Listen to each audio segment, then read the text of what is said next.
saya kedatangan sosok yang luar biasa, yaitu Ibu Hajah Sri Rezeki Syahwani. Beliau adalah Ketua Pengurus Provinsi Komunitas One Day One Juz Kalteng. Kita akan membahas bagaimana Ramadan bisa menjadi momen terbaik untuk kita bisa lebih dekat dengan Al-Quran, serta kiprah beliau dan program-program apa saja yang ada di komunitas One Day One Juz. Langsung saja kita sapa Ibu Hajah Sri Rezeki Syahwani. Assalamualaikum Ibu. Waalaikumsalam warahmatullahi wabarakatuh. Bagaimana kabarnya Ibu? Alhamdulillah. Alhamdulillah Sehat. Bagaimana perjalanannya dari Sampit hingga ke ruang redaksi Kalteng? Alhamdulillah lancar ya. Jadi Allah mudahkan segalanya hari ini. Alhamdulillah. Kali ini saya bersama Ibu Hajah Sri Rezeki Syahwani. Kami akan ngobrol-ngobrol santai tentang komunitas One Day One Juz. Ibu bisa diceritain nggak apa sih komunitas One Day One Juz itu? Baik. Jadi komunitas One Day One Juz adalah komunitas yang mengajak membernya untuk istiqomah tilawah setiap hari. Ya. Itu memang harus satu hari satu juz kah Bu? Atau gimana perjalanan komunitas ini? Nah, jadi memang pada awalnya itu komunitas ini memang fokus pada kegiatan mengaji satu hari satu juz. Ternyata pada perkembangannya itu banyak yang tumbang, banyak yang nggak sanggup ya, karena bagi mereka itu terlalu berat untuk mengaji satu hari satu juz. Akhirnya ada usulan untuk ngajinya itu dikurangin. Jangan hanya satu juz. Akhirnya kita dikeluarkan program, yaitu ada yang namanya satu hari setengah juz atau odaf juz.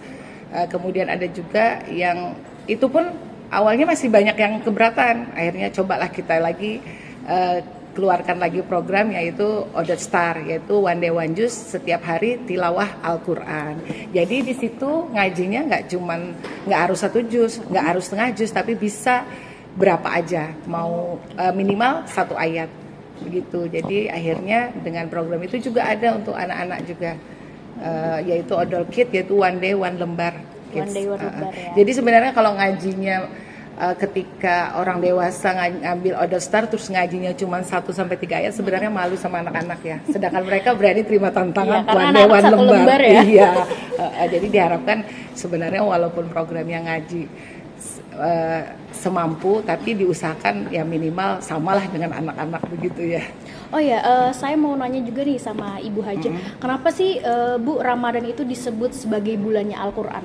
Nah ya, jadi kenapa Ramadan itu disebut sebagai bulan Al-Quran? Karena sebenarnya pada bulan Ramadan itulah pertama kalinya Al-Quran diturunkan. Dan kabar gembiranya dari Allah juga ya, pada bulan Ramadan itu dikabarkan, dijanjikan bahwa setiap amal kebaikan itu akan dibalas dengan 70 kali lipat. Berlipat ganda. Iya, jadi ketika mengaji Al-Quran itu pada hari-hari biasa, pada bulan-bulan biasa itu setiap satu hurufnya itu dibalas dengan satu kebaikan, dicatat sebagai satu kebaikan, dengan kemudian satu kebaikan itu dibalas dengan 10 kali lipat. Maka pada bulan Ramadan itu Allah kabarkan berita gembira, yaitu bahwa setiap kita mengaji satu hurufnya itu sama dengan pahalanya 70 kali lipat. Nah, karena itulah bulan Ramadan itu istimewa. Menjadi bulan yang menjadi istimewa. Bulan yang istimewa karena pahalanya itu Allah lipat gandakan, nggak 10 tapi 70 kali lipat. Kan kalau hari-hari biasa nih Bu, mungkin banyak teman-teman Muslim yang mungkin kesulitan nyari waktu buat belajar mengaji. Nah, gimana sih Bu caranya kita memaksimalkan bulan Ramadan ini dengan memulai membaca Al-Quran tanpa rasa kesulitan gitu? Gimana Bu? Ya, itu menarik sekali ya sebenarnya, walaupun selama ini mindset orang itu bahwa memulai mengaji satu hari satu juz itu adalah di bulan Ramadan. Padahal kalau dibilang itu dalam salah satu nasihat ya, bahwa bulan Ramadan sebenarnya kita tuh memulai itu dari bulan Rajab. Jadi boleh dikatakan kalau bulan Rajab itu adalah bulan menanam, kemudian bulan Sya'ban itu adalah bulan merawat, kemudian bulan Ramadan itu adalah bulan menuai. Sebenarnya kalau kita memulainya pada bulan Ramadan itu kurang tepat. Seharusnya dimulai pada beberapa bulan sebelumnya. Agar ketika kita sudah dijanjikan, dipastikan bahwa kita akan menerima pahala sebanyak 70 kali lipat, itu kita dalam kondisi yang benar-benar siap sudah ya? Bagus. Bukan makanya baru memulai. Iya, berarti. Jadi ketika kita mendapat ujian, baru kita belajar itu kan berat ya. Besok ujian hari ini baru Kaget. belajar, kaget kan. Jadi tidak semua orang mampu, tapi tidak ada juga istilah kata terlambat ya. Ketika mungkin Allah mengabarkan bahwa mengaji satu hari 1 juz itu sesuatu yang luar biasa ketika bulan Ramadan. Bahkan teman-teman saya ada yang kalau di program Odos ini kalau sudah bulan Ramadan satu harinya 5 juz. Jadi Luar mereka biasa. setiap kali selesai sholat tuh ngambilnya 1 juz. Itu sudah luar biasa banget ya, karena saking keistimewaannya itu. Tapi ketika kita hanya mampunya baru memulai di bulan Ramadan ini, itu bukan sesuatu yang salah juga. Tapi ketika kita meminta kepada Allah, kita niatkan memulainya, itu nggak ada kata terlambat bagi saya ya, bagi kita semuanya. Jadi yang pasti, yang pertama kita lakukan itu adalah niat. Jadi yang pertama itu luruskan niat bahwa kita ingin menjadi pribadi yang lebih baik dengan cara membaca Al-Quran. Kemudian kita juga memohon kepada Allah agar kita diberikan keringanan hati untuk membaca Al-Quran. Nah, kemudian yang ketiga, mulailah kita membaca sesuai target. Jadi sudah seharusnya pada bulan itu kita sudah punya target. Karena Allah sendiri kan mengatakan bahwa Allah itu menyukai sesuatu yang didawamkan atau yang diistiqomahkan. Jadi walaupun sedikit yang penting didawamkan. Nah kemudian ketika kita sudah mempunyai 3 pegangan tersebut, insya Allah itu bukan sesuatu hal yang sulit. Hanya sayangnya terkadang-kadang kita terpaku dengan kata bahwa Allah itu menyukai sesuatu yang didawamkan walaupun sedikit. Akhirnya orang nggak mau ngambil yang banyak karena mereka menganggap satu hari Sedikit. 1 juz itu terlalu banyak. Oh, terlalu Jadi, banyak ya, orang. jadi kan makanya mereka ngambilnya sedikit-sedikit.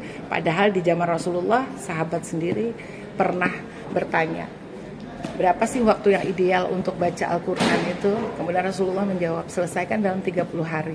Berarti itu kan udah waktu yang paling sedikit lah. Tapi kemudian sahabat itu tanya, saya bisa lebih dari itu ya Rasulullah? Kemudian Rasulullah bilang, selesaikan dalam waktu 15 hari. Kemudian sahabat ini ternyata masih tanya lagi, saya bisa lebih cepat dari itu ya Rasulullah? Kemudian sampai pertanyaan ketika itu akhirnya Rasulullah menjawab, selesaikan dalam waktu yang tidak kurang dari 3 hari. Karena jika kurang dari itu aku khawatir kalian tidak mampu memahami dan mempelajari maknanya. Malah begitu. kesannya jadi cepet-cepetan. Iya, nah itu tapi orang akhirnya merasa nggak apa-apa deh 1 ayat aja, nggak apa-apa deh. Padahal sebenarnya Rasulullah untuk yang idealnya itu menyarankan yang paling mungkin kalau saya berpikir semalas-malasnya kita tuh 1 juz gitu loh. Karena Rasulullah pernah menawarkan silahkan selesaikan dalam 15 hari dan seterusnya. Jadi ketika kita mengambil langsung keputusan 1 hari 1 juz, kadang-kadang orang mungkin bilang ya terlalu banyak, targetnya terlalu tinggi gitu kan. Padahal sebenarnya enggak. Itu yang menurut yang paling baik sebenarnya. Tapi walaupun juga Rasulullah pernah ditanya sahabat, saya nggak mampu ngaji 1 hari 1 juz, bagaimana Rasulullah? Kemudian Rasulullah katakan, baca yang menurutmu mudah, semampumu. Yang penting tiada hari tanpa Al-Quran. Tapi kalau seumpama kamu sudah diajarkan begitu nggak mampu juga, maka tanyakan pada diri dosa apa sehingga kita tidak mau berinteraksi dengan Al-Quran. Iya. Berarti lewat komunitas One Day One Juice ini sebenarnya kita terbantu juga ya Bu oleh teman-teman dari komunitas, karena kita diarahkan juga mungkin kalau menurut teman-teman yang lain bisa dicicil per waktu sholat. Iya. Jadi memang ya saya ketinggalan tadi, sebenarnya yang keempat itu selain kita niat, kemudian kita memohon kepada Allah, juga kemudian kita mulai merutinkan sesuai target kita. Yang keempat itu adalah kita bergabung dengan komunitas kebaikan, komunitas yang memang fokus terutama ya seperti One Day One Juice itu mengajak membernya untuk istiqomah mengaji. Jadi ketika kita bergabung tuh apa sih benefit yang kita dapatkan gitu? Sebenarnya benefit yang utama adalah ketika kita diwajibkan laporan nih setiap hari. Ketika kita tidak laporan, maka kita akan diingatkan oleh admin. Kenapa belum Iya, laporan? kenapa belum lapor? Kan sebenarnya sudah mudah banget ya, nggak perlu kita baca di depan kamera dan lain sebagainya. Cukup kita kalau sudah baca cukup kita laporkan. Di situ ada admin yang mengingatkan, belum laporan ya, apa belum holes atau lupa. Nah di situ kita terus ada listnya Mbak. Di situ nama kita tertera sebanyak 30 orang anggota. Kalau yang lain sudah centang, sementara kita belum, kan ada perasaan malu ya. Jadi kita kan boleh dalam hal ini iri kepada orang-orang yang dalam hal kebaikan. Ya, dalam hal kebaikan, orang-orang sudah selesai, kenapa saya begini-begini saja. Nah, itu jadi salah satu motivasi bagi kita supaya mau ngaji rutin. Oke, Ibu, yang saya penasaran nih, kan mungkin bagi saya atau mungkin juga teman-teman yang lain, ketika ingin memulai membaca Al-Quran di bulan Ramadan, mungkin kami hanya sekedar membaca, belum tahu makhorijul hurufnya gimana, lafaznya gimana, tajwidnya gimana. Nah, kira-kira sangat besarkah kiprah One Day One Juice ini jika ada teman-teman yang menjadi member One Day One Juice? Oh, itu bagi saya tuh luar biasa sekali ya. Jadi saya pernah mendengarkan langsung nasihat dari salah seorang dewan pembina kami bahwa sebenarnya tingkat keimanan kita, kecintaan kita kepada Al-Quran itu ada 4 tahapan. Jadi yang pertama itu tahap ketika kita membaca Al-Quran. Kemudian tahap yang kedua adalah ketika kita mempelajari Al-Quran. Kemudian level kita yang ketiga itu ketika kita menghafalkan Al-Quran. Dan taraf yang keempat, level keempat adalah ketika kita mengamalkan Al-Quran. Nah, bagi saya pribadi, kalau saya mungkin ya sejauh ini mungkin tidak tergabung di situ, mungkin saya tidak akan pernah terpikir untuk mempelajarinya. Nah, tapi ketika di komunitas One Day One Juice ini, ketika kita ditawarkan program setelah ikut program 1 hari 1 juz, kemudian kita ditawarkan program untuk memperbaiki bacaan Al-Quran kita. Itu yang pertama kali, akhirnya saya bergabung. Kita punya program namanya BBQ. Jadi belajar baca Quran. Belajar baca Quran, barbecue. Iya, jadi kita belajar baca Quran. Disitulah kita mulai sadar nih, ternyata tajwid kita masih belum sempurna, mat kita masih belum bagus, kemudian maharijulnya juga. Nah, di situ kita diperbaiki. Jadi kita pakai, kalau di Odot situ kita pakai metode Usmani. Jadi dari level 1 sampai level 3 dan setiap level ada ujiannya. Nah, disitulah akhirnya kita tertantang. Oh, ternyata ketika Al-Quran memerintahkan ya di surat Al-Mujamil ayat 4, bacalah Al-Quran dengan tartil. Ternyata saya ini masih belum apa-apanya. Akhirnya dengan adanya program BBQ itu, akhirnya kita mulai memperbaiki bacaan. Nah, ternyata benar, ternyata setelah kita sudah mulai merasa bacaan kita sudah alhamdulillah ya, ketika kita talaki dan lain sebagainya sudah mulai ada perubahan yang signifikan.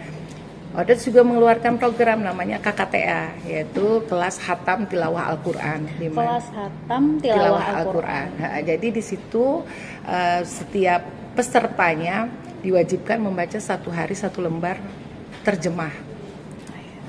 Jadi dalam tempo sekitar 8 bulanan mungkin ya kita bisa menyelesaikan. Ini tantangan bagi kita, Mbak, karena apa? Selama ini kan kita terpakunya cuma baca saja. Betul. Nah, ternyata ketika Odot melaunching kegiatan tersebut, yaitu kelas Khatam Terjemah Al-Quran Plus, yaitu plusnya apa? Setiap Sabtu malam itu ada kajian tafsirnya. Jadi apa yang sudah kita baca selama 1 pekan itu diulas lagi oleh guru kita. Nah, di situ ternyata banyak sekali ilmu yang kita dapatkan. Saya pribadi akhirnya merasakan manfaat dari kegiatan itu sendiri yang luar biasa. Apa, Mbak? Saya tidak gampang memandang amalan ibadah seseorang itu salah. Jadi kalau dulu kan sedikit-sedikit, ini dia salah nih.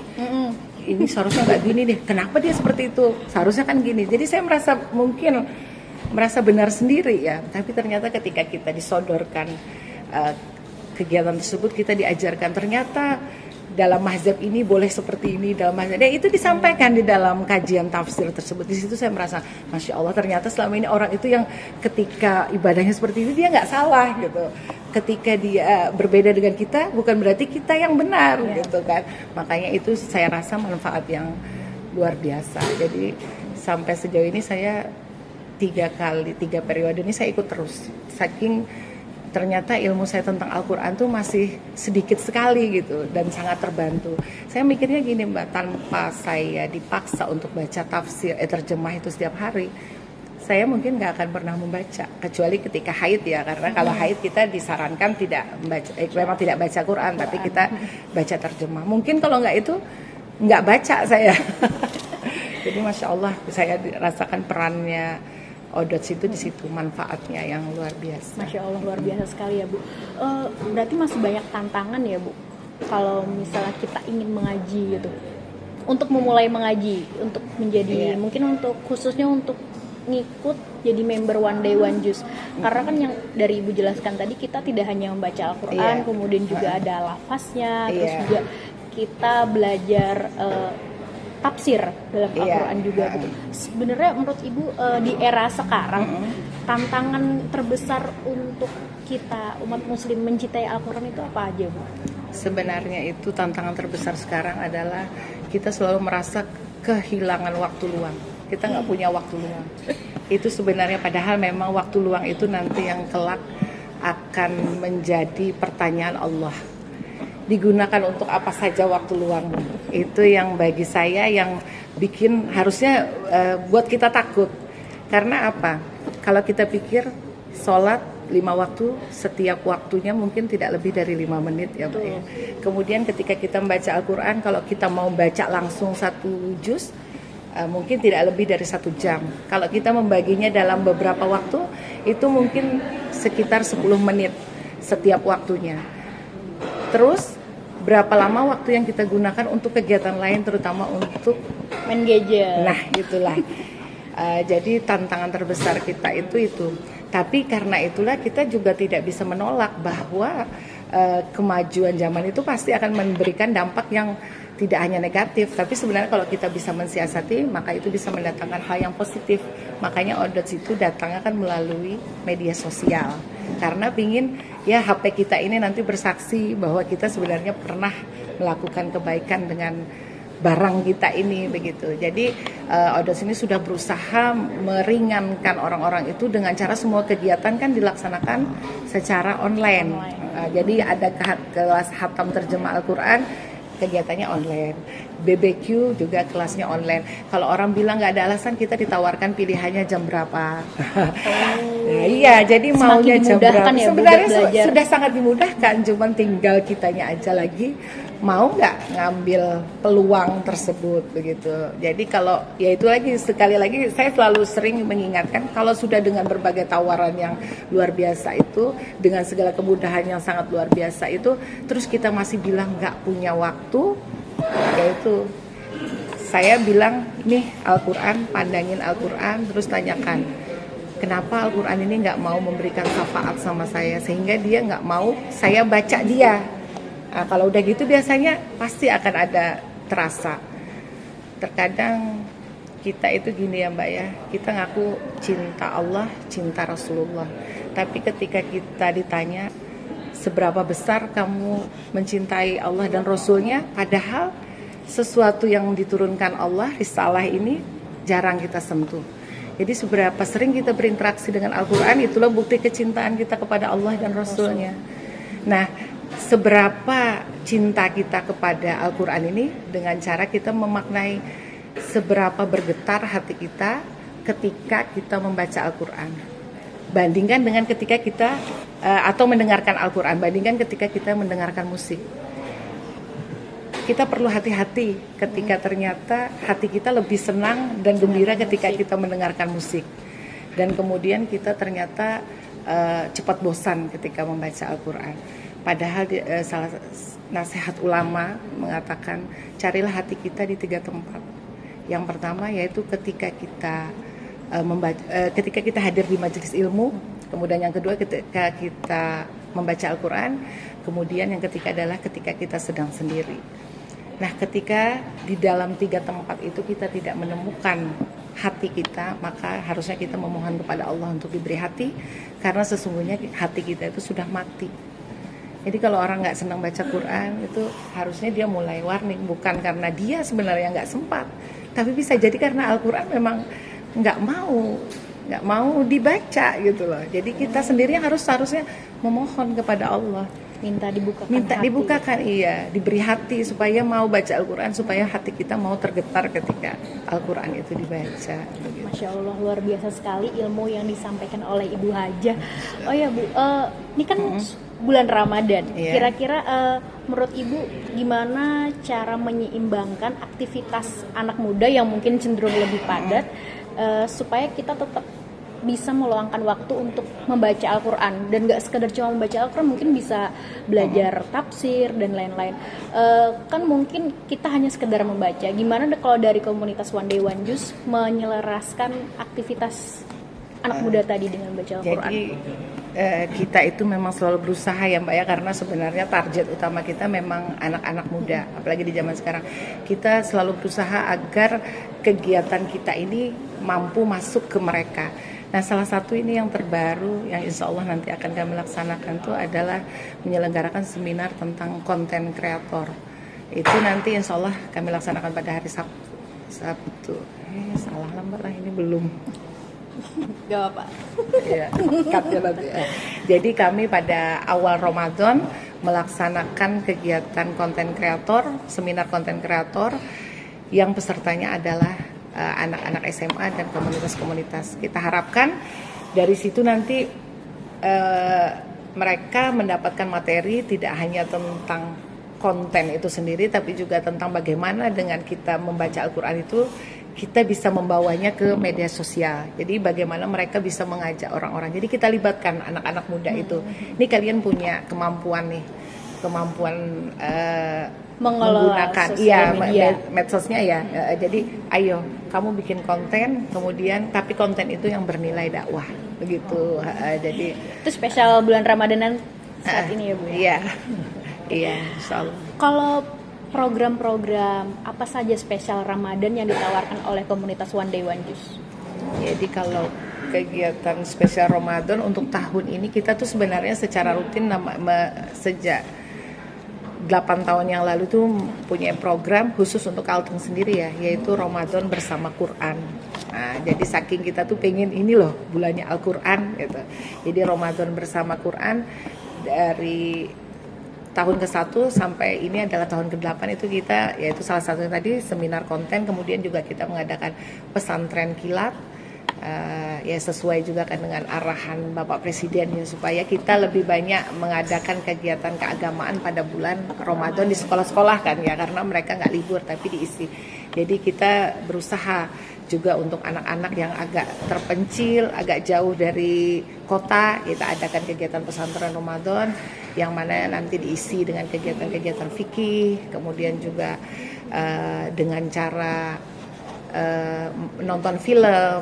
Jadi kita tuh pengennya bahwa sebenarnya beribadah itu nggak melulu hanya yang sholat, terus nggak hanya baca Quran, tapi juga sebenarnya semua yang kita lakukan, apalagi terutama di bulan Ramadan itu bisa mendatangkan pahala bagi kita. Dan kemudian kita juga punya program klinik tahsin spesial Ramadan. Apa itu Bu? Kalau klinik itu kan kita bayangannya kan pasti orang sakit berobat, ya pengen sembuh kan ya. Sembuh. Nah sama kalau klinik tahsin itu kita fokus kepada perbaikan bacaan Al-Quran. Jadi itu lebih kepada personal. Jadi kita ajarkan kemudian pada misalnya satu surah ya, satu surah itu kita perbaiki bacanya. Dia baca kemudian kita koreksi. Jadi ternyata luar biasa. Dari situ ternyata waktu kami kan itu namanya Odots Goes to School. Odots Goes to School.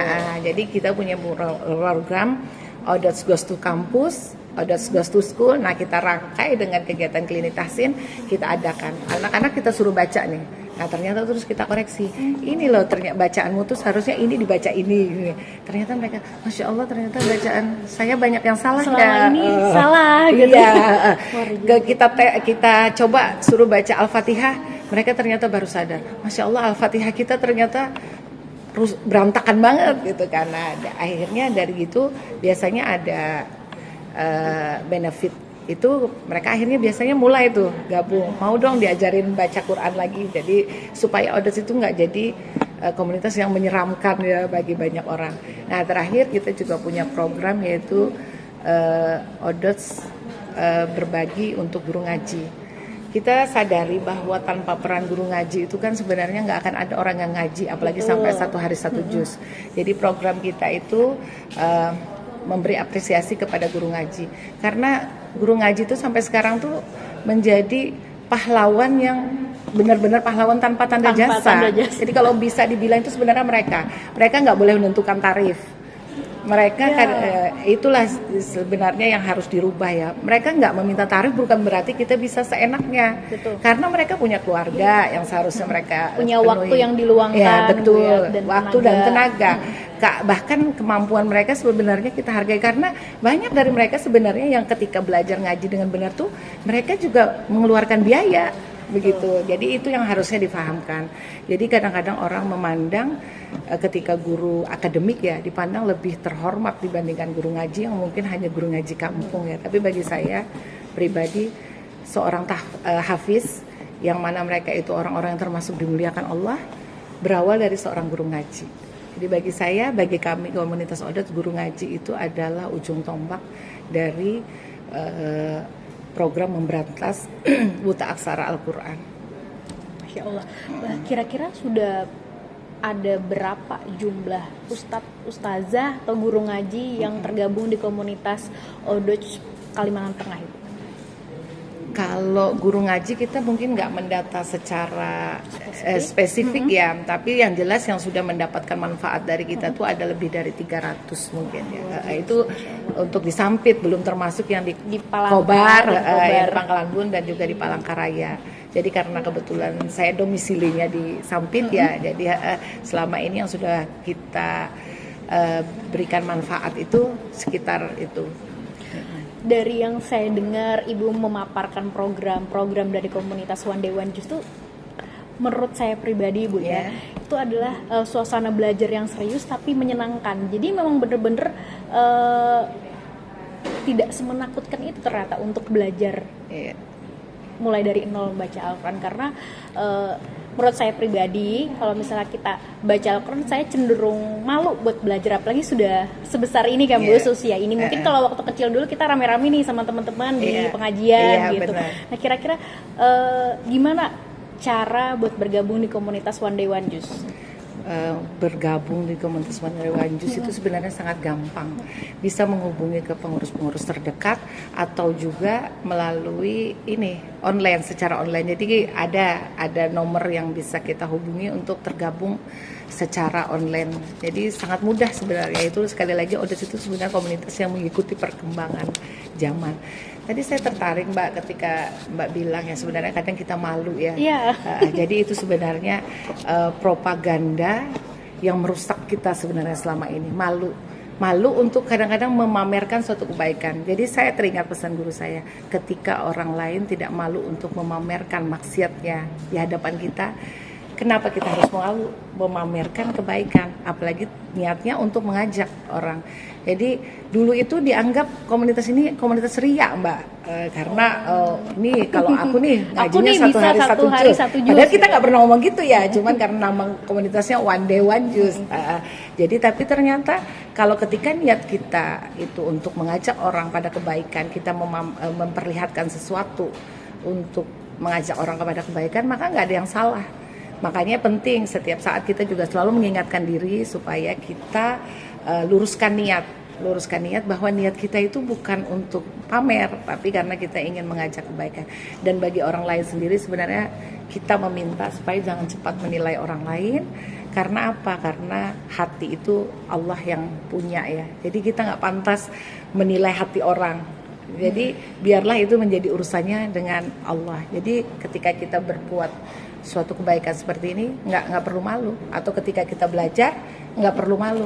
Bahkan Mbak di Sampit sendiri kami sudah punya 4 rumah Quran yang semua pesertanya itu adalah ibu-ibu. Luar biasa. Masya Allah. Jadi 2 tahun terakhir ini kita secara serius membina ibu-ibu itu dari yang ternyata buta aksara, nggak bisa sama sekali, sampai sekarang tuh mungkin orang-orang yang sudah bertahun-tahun ngaji tuh mungkin harus malu sama mereka begitu. Jadi ketika mereka ternyata belajar secara serius, ternyata bacaan Qur'annya tidak lebih buruk kan, ternyata malah bisa lebih baik dari mereka, itu suatu hal yang menggembirakan kan, suatu hal yang membahagiakan, Masya Allah. Jadi nggak perlu malu sebenarnya. Kita kalau untuk belajar hal-hal kebaikan, apalagi membaca Al-Quran, harusnya memang menyampingkan gitu ya, rasa malu ya. Iya, karena apa? Jadi ini ya satu nasihat dari guru saya yang sangat luar biasa bagi saya tuh apa? Allah itu tidak menghukum ketidaktahuan kita, tapi Allah itu menghukum ketidakinginan kita mencari tahu. Itu bagi saya kalimat itu sakti sekali ya, karena setiap kali saya punya rasa malu atau malas untuk belajar sesuatu ilmu agama, ketika saya merasa ini kayaknya mungkin kadang-kadang kalau kita tahu itu malah bikin pusing kan ya, akhirnya kita tahu tuh bahayanya kita harus mengamalkannya. Itu saya dulu, jadi saya nggak mau terlalu pinter-pinter banget ya, tapi ternyata ketika saya mendengar apa yang disampaikan guru saya waktu itu, ternyata bahwa Allah tidak menghukum ketidaktahuan, tapi Allah menghukum ketidakinginan mencari tahu. Berarti saya bilang saya harus wajib nih, belajar itu wajib bagi saya. Jadi mau dikatakan orang ini udah tua belajar terus gitu, masa kadang-kadang saya ketawakannya setiap malam Rabu malam itu ikut Zoom belajar ngaji, dikoreksi bacanya yang tadinya saya rasa sudah baik ternyata masih salah. Saya nggak peduli, pokoknya saya pengen belajar gitu aja. Luar biasa sekali ya Bu. Oh ya, sebagai seorang perempuan kan Ibu adalah madrasah pertama bagi anak-anaknya. Kalau versi Ibu gimana cara menanamkan rasa cinta kepada Al-Quran dari anak-anak masih kecil-kecil? Ya, jadi ini pengalaman kita ya Mbak ya.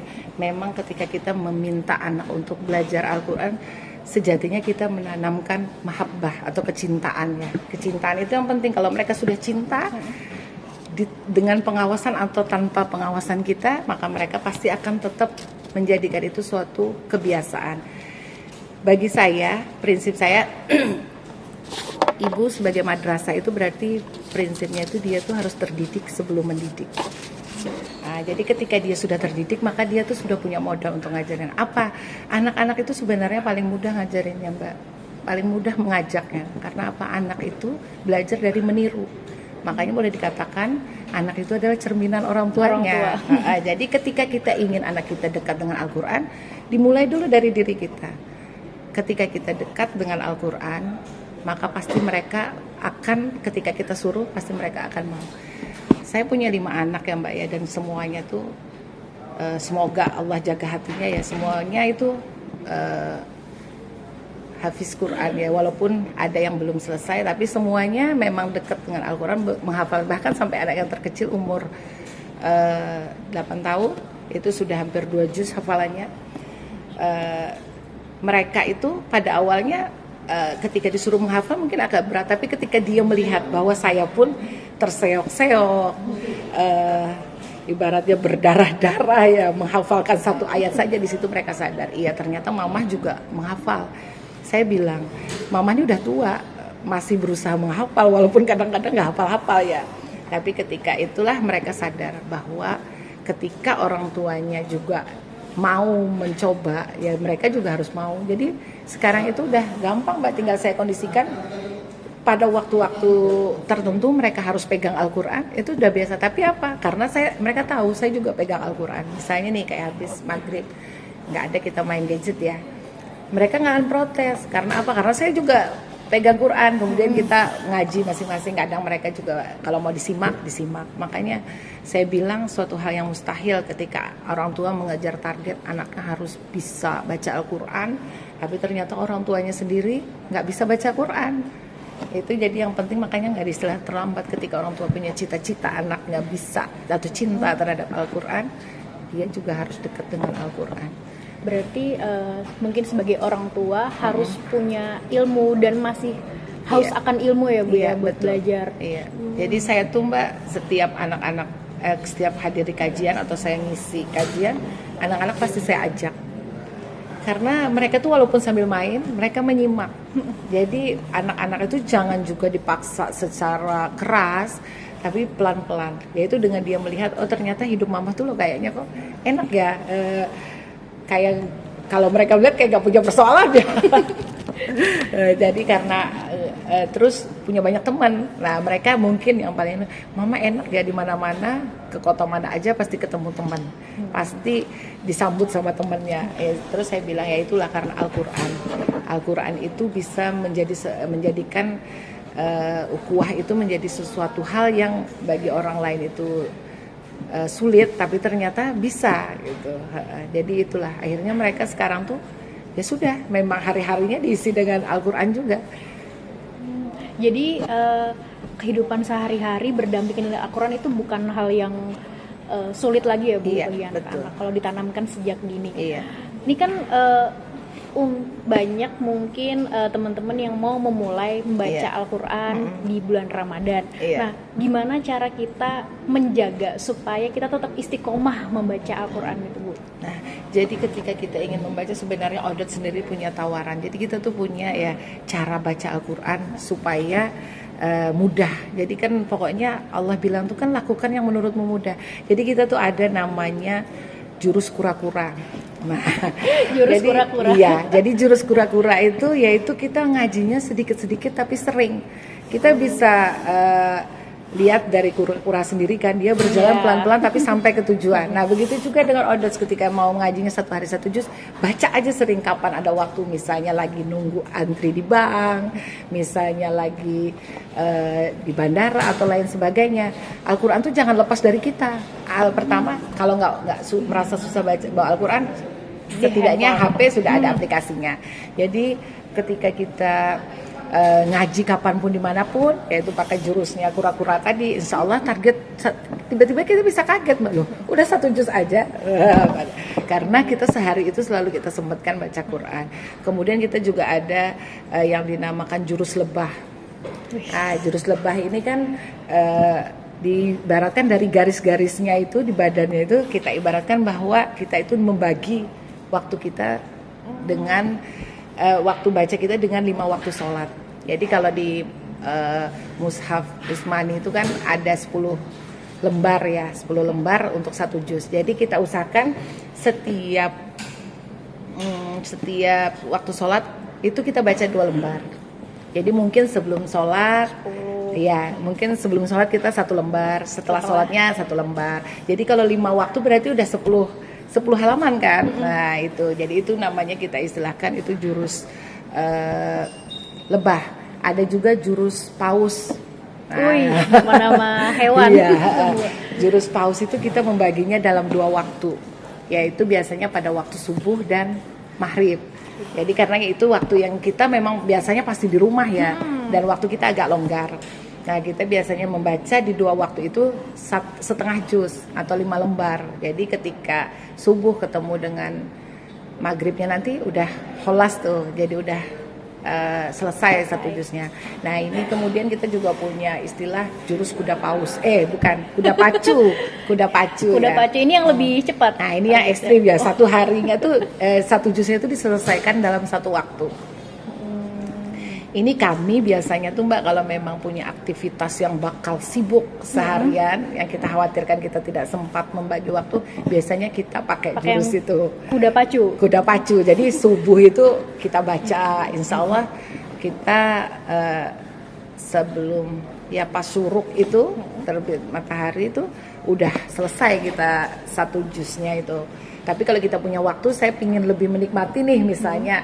Kita biasanya ya pakai jurusnya lebah itu setiap waktu sholat 2 lembar. 2 lembar. Nah, apalagi kalau kita puasa kan kita kayaknya lebih banyak toleransi kan, lebih banyak istirahat, jam kosong ya. Nah, diusahakan tuh ketika sampai jam sholat itu atau kurang berapa menit tuh biasa kan kita udah pegang mushaf tuh. Jadi nanti diusahakan 1 lembar kemudian selesai. Insya Allah selesai Mbak. Jadi ketika kita punya 4 jurus itu ya kita coba aja mana yang enak dan mudah bagi kita.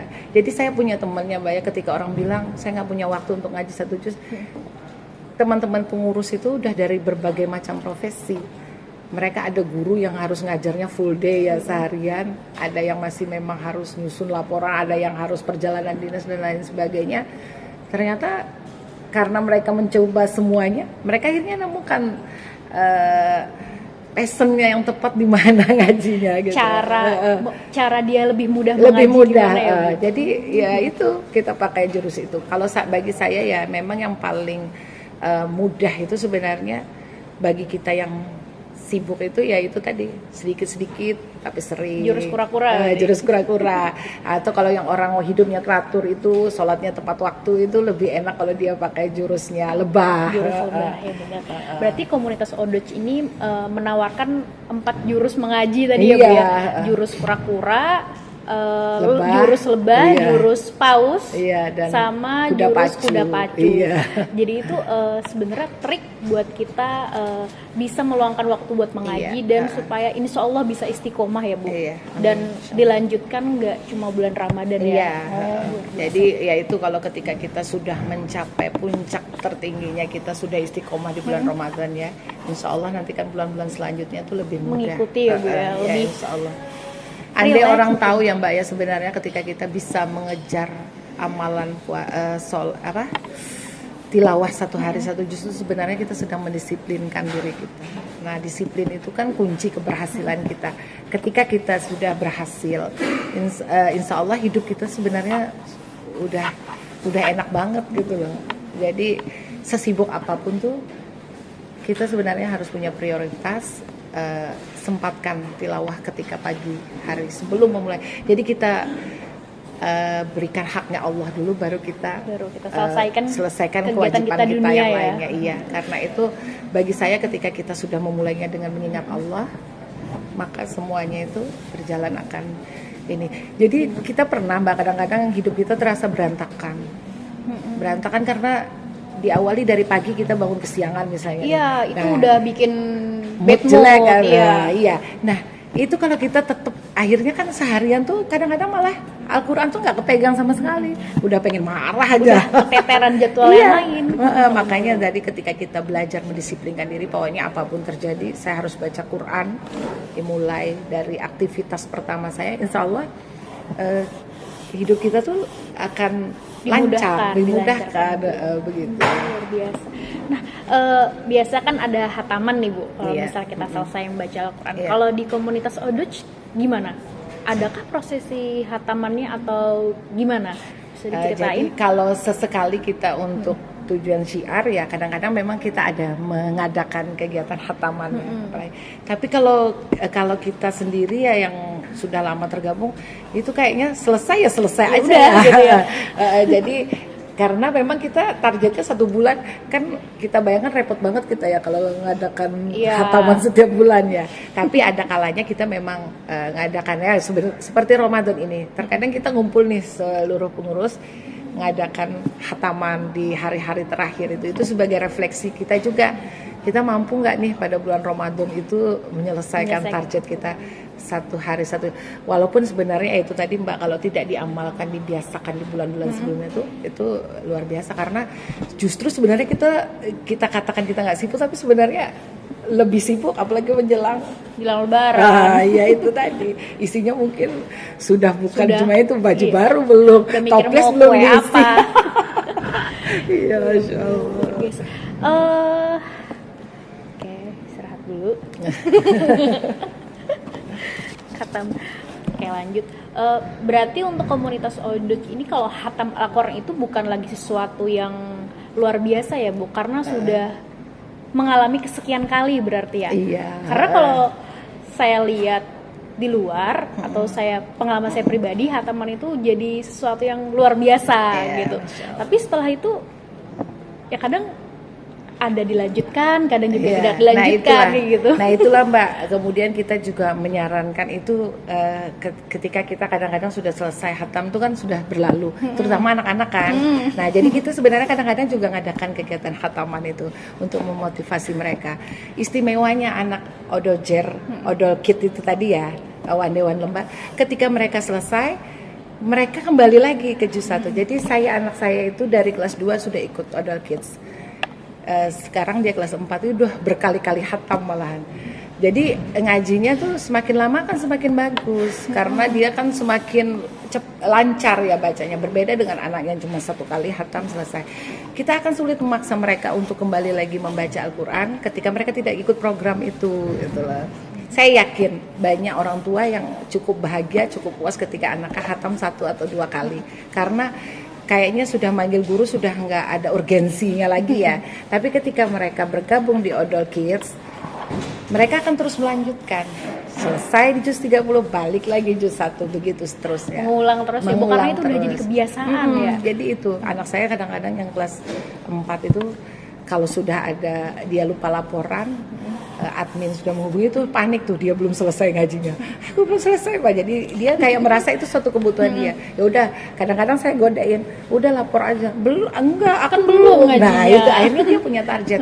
Aku kayaknya nggak bisa deh Mak kalau ngajinya kalau nggak ngajinya habis maghrib misalnya, aku pokoknya harus selesai, jadi buat laporan gini. Walaupun awalnya mungkin karena suatu kewajiban, tapi ternyata ketika dia tidak ketika ada di posisi yang dia tidak perlu laporan, misalnya nih kayak kita lagi sibuk mau ada acara, kadang-kadang saya izin nggak laporan ya Bun, karena saya nggak bisa memantau anak-anak misalnya.